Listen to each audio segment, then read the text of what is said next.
반갑습니다. 모든 낙찰자들이 행복한 1% 기부에 동참하기를 희망하는 백매 채널 김도현입니다. 자, 이번 시간 사건은 부산 북구 화명동에 있는 화명 대림타운 아파트입니다.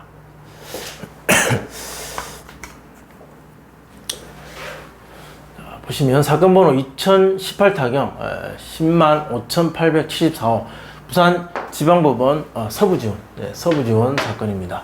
물건의 종류는 아파트, 그리고 토지 대지권은 6.8평이고 건물 면적은 18.09평. 이 화명동 아파트 시장에서는 좀 저렴한 아파트 가격이고, 그리고 인기 있는 평형대라서 사람들이 입찰이 좀 있을 것이다 라고 이제 예상을 하고 있습니다. 토지와 건물 일괄 매각이고, 그리고 소유자와 채무자는 같은 사람입니다. 그리고 채권자는 어떤 법인 이름으로 되어 있습니다. 자, 감정가는 2억 2,100만 원으로 9월 11일입니다. 9월 11일 이제 처음 진행했습니다. 사건 접수가 2018년 11월 28일이니까 대략 약 10개월 정도 진행 기간이 소요된 사건입니다. 그렇게 한번 유찰됐습니다. 자, 유찰된 이유는 뭡니까? 자, 이 가격으로 입찰하는 것, 자, 이 가격에 매수하는 것은 경매로서 매수 이익이 전혀 없다라는 시장의 모든 사람들의 판단. 자, 아무도 입찰을 안 했기 때문에 유찰됩니다. 자, 그렇게 해서 최저가 20% 유찰된 1억 7,680만 원에 자, 입찰 29일 전입니다. 10월 16일 진행 예정인 사건입니다. 25층 중에 23층, 층수도 좋고 어느 정도는 시장에서 인기가 있을 것이다, 그렇게 보고 있습니다. 한번 사진 보겠습니다. 어떻게 생긴 물건인지 한번 보십시오. 이렇게 공동 출입 현관문입니다. 그리고 이 개별 출입구 문이고, 자, 이 세대 안에서 한 중간 정도에 있습니다. 중간 정도에 위치하고 있고, 그리고 동양, 이 물건의 방향은 동양이다, 또는 뭐 서양, 어쨌든 남쪽을 보고 있지는 않습니다.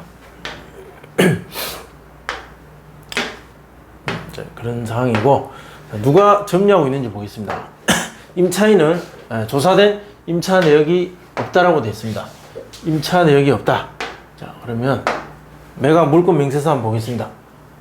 누가 어떻게 살고 있는지 보시면 매각 물건 명세서입니다. 매각 물건 명세서에 조사된 임차 내역이 없다라고 기재되어 있습니다. 그러면 현황 조사서도 한번 보겠습니다. 현장에 간 어떤 집행관이 작성한 내용, 그 장부에 뭐라고 되어 있는지, 자, 보시면 현장에서 거주자를 만나지 못하였다. 그리고 점유를 확인할 수 없었다. 살고 있는 사람을 만나지 못해서 확인할 수 없었다. 그래서 주민센터에 전입세대 열람을 해보니까 소유자 세대만 전입됐다. 이 집은 소유자가 살고 있다. 이렇게 볼 수 있습니다. 문건 접수 내역 한번 보겠습니다.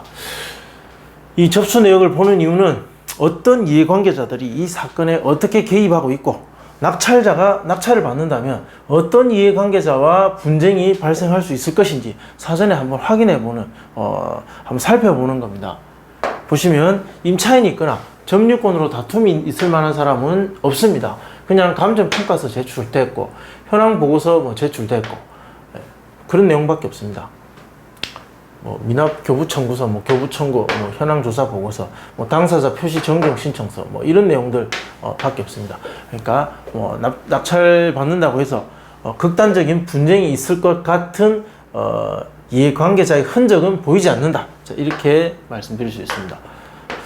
등기 현황을 잠깐 보면 이 소유권이 이제 지분 형태로 되어 있죠. 지분 형태로 여러 사람 이름으로 되어 있습니다. 이렇게 되어 있고, 근저당권자가 경매 신청을 한 등기 현황입니다. 자, 이것이 소멸 기준 등기가 되죠. 자, 이것이 2017년 7월 6일 살고 있는 건 이 소유자, 이 채무자 세대들이 살고 있기 때문에 아마 이 가족일 겁니다. 이 가족이 살고 있기 때문에 문제가 되는, 인수가 되는 임차인 권리는 없다. 그리고 이 말소 기준 등기인 근저당 이후에 모든 것은 말소된다. 이 등기 자체는 굉장히 단순합니다. 이 근저당과 그리고 근저당 임의 경매 등기밖에 없는 그런 물건입니다. 자, 제가 준비한 자료 한번 보겠습니다. 함영동 대림타운. 낙찰받게 된다면 자, 매수자가 인수하게 될 부담은 무엇이 있는가?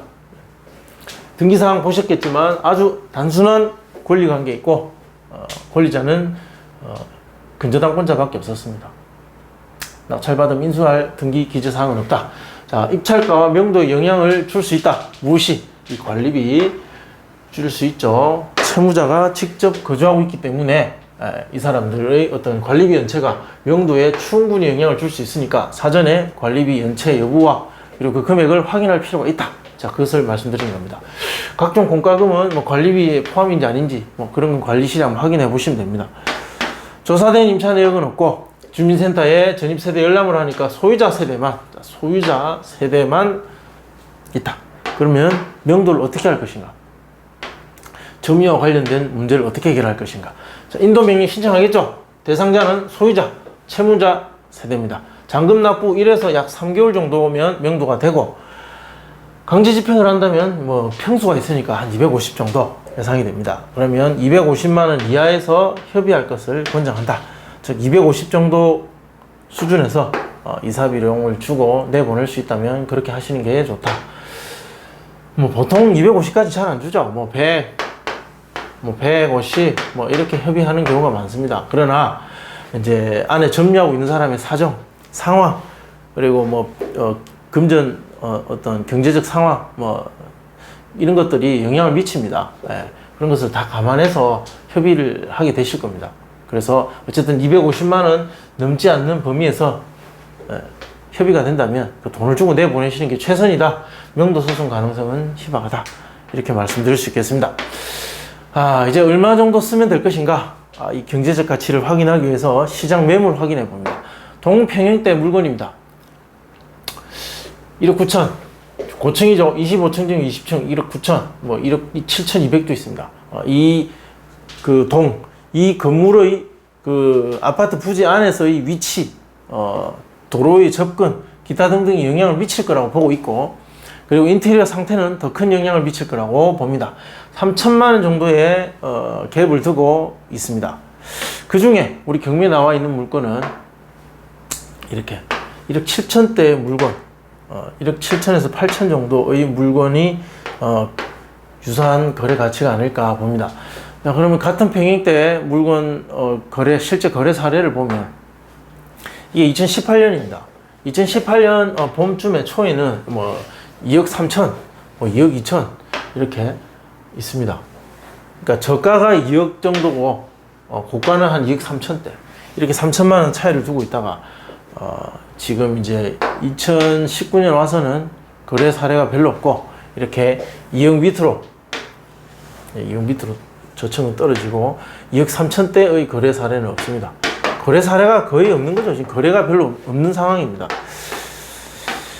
자, 물건의 경제적 가치 한번 보겠습니다. 감정가는 2억 2,100인데 제가 봤을 때 이 물건이 진짜 지금 시점에 거래가 된다면 1억 7,500에서 이것은 위치가 좋지 않은 동, 인테리어가 되지 않은 집, 위치가 좀 좋은데 인테리어는 되지 않은 집, 자, 그 사이에서 거래가 될 것이다. 그럼 인근 낙찰 사례 뭐 많이 있습니다. 함영동은 아파트가 많고 24평형 아파트도 많이 있고 비슷한 금액대 아파트도 많이 있기 때문에 경매에 나오는 사례도 있고 그 낙찰 사례도 많습니다. 자, 그 중에 3개를 분석해 봅니다. 벽산, 강변, 대림쌍용, 롯데, 낙천대. 자, 이 3개 최근에 있었던 물건 분석해 보니까 벽산 강변 아파트, 자, 95년도 건축이고 25.7평인데 18층 중에 17, 남양이고 3차까지 갔다는 것. 함영동 아파트 시장이 최근에 3차까지 갔다라는 것은 아주 중요한 것입니다.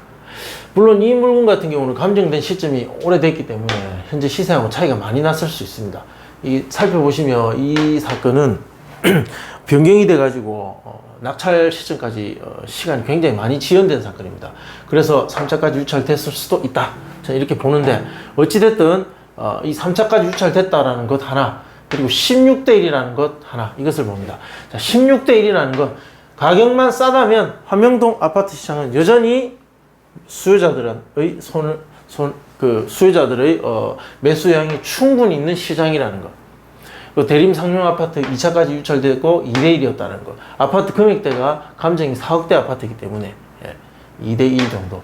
금액이 높으면 암행동 시장이라도 수요자의 힘이 약할 수 있다. 그러나 저렴한 아파트면 암행동은 충분히 다수 입찰자들이 들어올 수 있다는 걸 이 데이터에서 확인할 수 있습니다. 자, 이렇게 16대1, 2대1, 14대1이었다. 자, 보시면 감정가가 1할 때 거래 가능 금액은 이 정도였습니다. 이때 낙찰가는 이렇게 기록이 되었다. 거래 가능 금액 대비 낙찰가율은 95, 95, 92.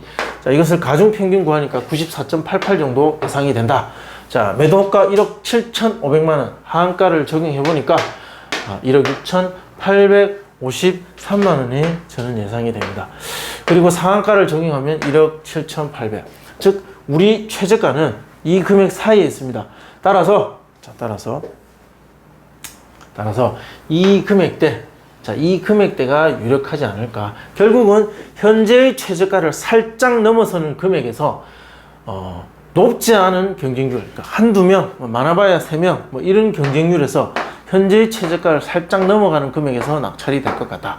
자, 그래서 저는 일단 이 금액으로 계산을 해보니까 취득세는 이러하고 국민주택 채권은 대충 이 정도입니다. 대략적인 금액.